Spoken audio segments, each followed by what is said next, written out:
pas en fait tout caser dans une semaine de manière optimale. Il n'y a pas de semaine d'entraînement parfaite. Ça, je pense que c'est le plus grand mensonge, c'est de se dire ok, il faut que tout tienne dans ma semaine et après je vais répéter cette semaine 52 fois dans l'année puis après je vais performer à mon plus haut niveau. Je me mets dans la peau d'un athlète, tu vois, qui se dit j'ai déjà énormément d'entraînement à faire tenir dans ma semaine. Entre guillemets, Sean, t'es mignon, mais tu veux me recoller des séances de zone 2 ou de vélo en plus de tout ça, je vais pas réussir à tenir. Et en fait, toi, t'es en train de dire faut faire plus, mais finalement différemment. Enfin, tu fais pas plus finalement en charge, c'est tu vas remplacer certaines sessions au lieu de faire que de l'intensité, tu vas avoir une meilleure plus de diversité entre les zones pour optimiser la performance finalement. Ouais, et c'est bien que tu apportes ce point parce que c'est souvent là où ça coince dans la réflexion du sportif de se dire ouais mais bon je peux pas rajouter tous ces trucs là, je fais déjà tellement, j'ai pas de temps, faut que je passe du temps avec ma famille, faut que je travaille à un moment donné pour ceux qui font pas ça à plein temps.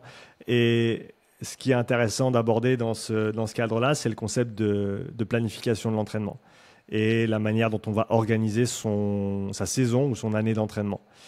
Et je pense que c'est là où souvent on perd le nord parce qu'on se dit ouais, faut que j'arrive à tout caser dans une semaine. Mais tu peux pas en fait tout caser dans une semaine de manière optimale. Il n'y a pas de semaine d'entraînement parfaite. Ça, je pense que c'est le plus grand mensonge, c'est de se dire ok, il faut que tout tienne dans ma semaine et après je vais répéter cette semaine 52 fois dans l'année puis après je vais performer à mon plus haut niveau. Et je dirais que plus tu débutes et plus c'est vrai.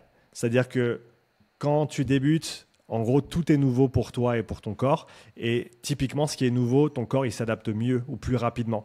Hein. C'est le principe d'adaptation, c'est-à-dire que le corps, il va s'adapter à une contrainte qu'on lui impose.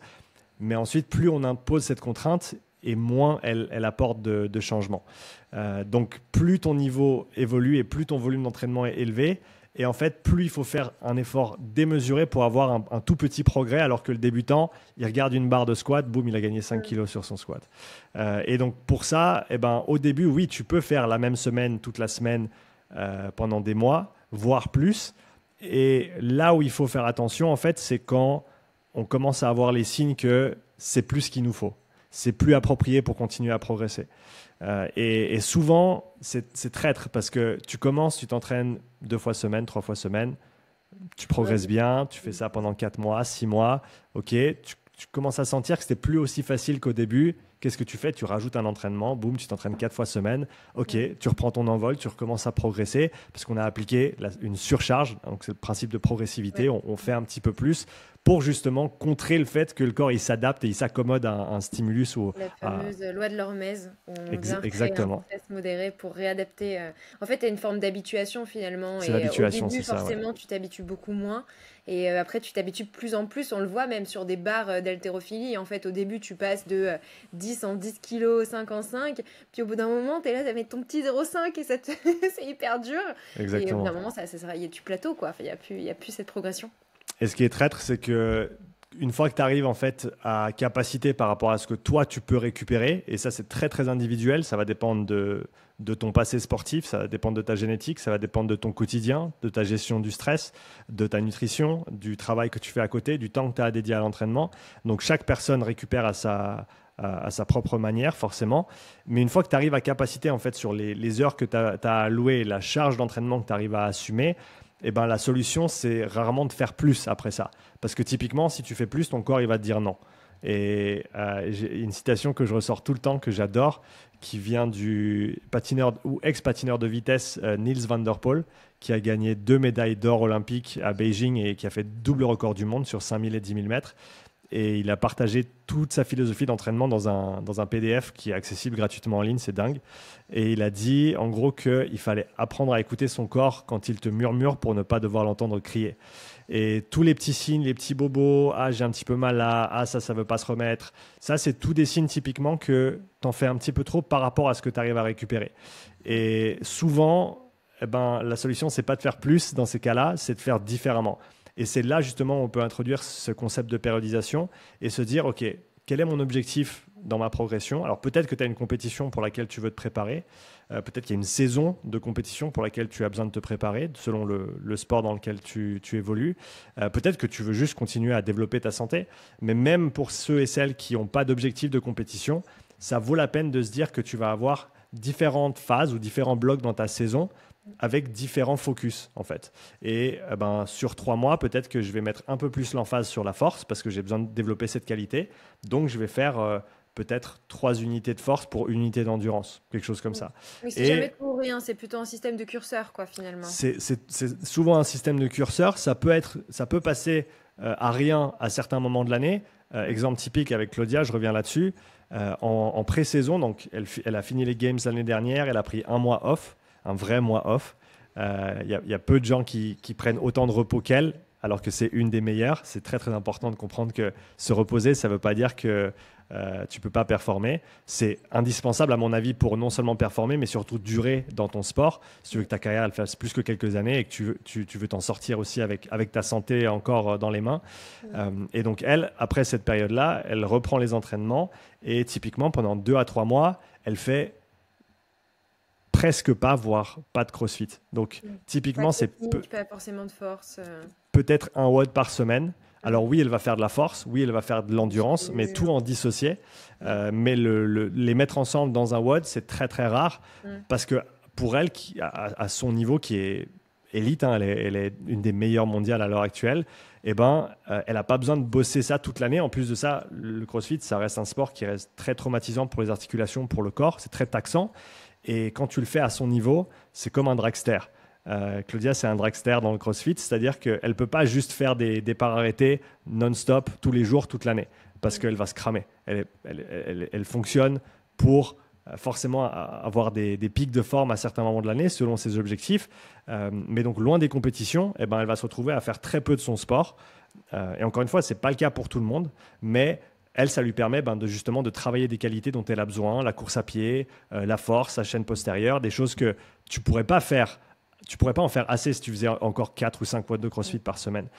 Donc voilà, on joue avec ces curseurs, comme tu l'as dit, et on fait en sorte qu'on fasse les bonnes choses au bon moment de la saison. Et je pense que ça, un autre avantage de cette périodisation, ça permet d'apporter de la variété dans tes entraînements. J'allais te le dire, au niveau psychologique aussi, je pense que même avoir une période off, sans être off, mais off de ton sport, off de ta technique, ça évite le fait que certains athlètes finissent par s'en dégoûter, en fait, à force de faire tout le temps du CrossFit toute l'année. Au bout d'un moment, mentalement, tu as le droit d'en avoir marre, quoi, tu vois aussi. Typiquement, quand tu commences à avoir marre de ce que tu aimes faire, c'est que c'est trop ou qu'il faut changer, il y a quelque chose qui ne va pas. En tout cas, c'est dans l'entrepreneuriat d'ailleurs. Le burn-out, un des signaux du burn-out, finalement, c'est que tu commences à plus du tout avoir la motivation pour les choses que tu aimais faire avant.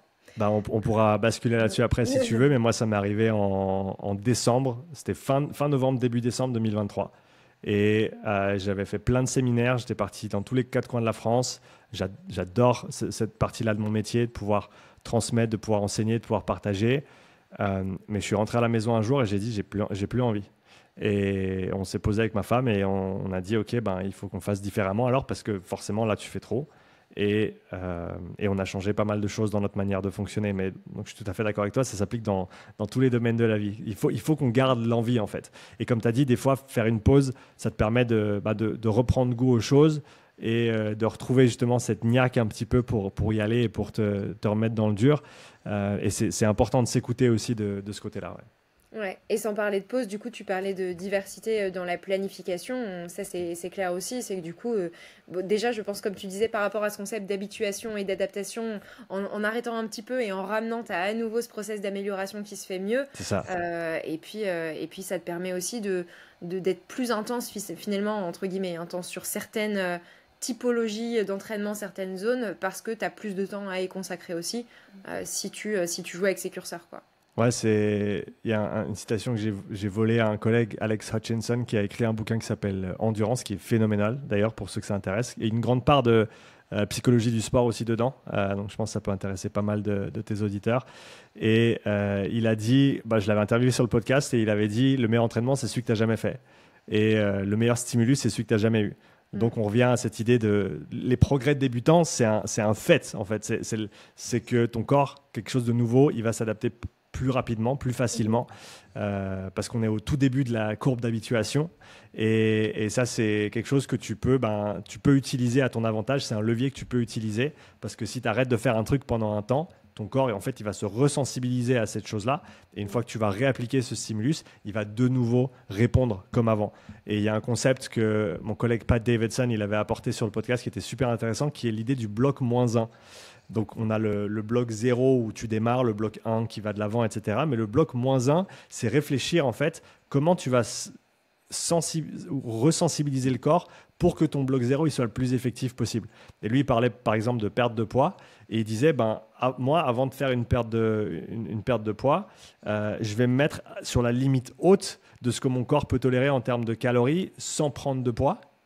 Et ensuite, quand je fais la bascule dans l'autre sens, le delta il est plus important et donc le corps il répondra mieux aussi à ça. Et je pense que tu peux le réfléchir dans plein de paramètres que ce soit au côté nutrition, côté entraînement, et faire en sorte que en fait, chaque bloc se séquence dans le temps et ait un impact positif sur le prochain.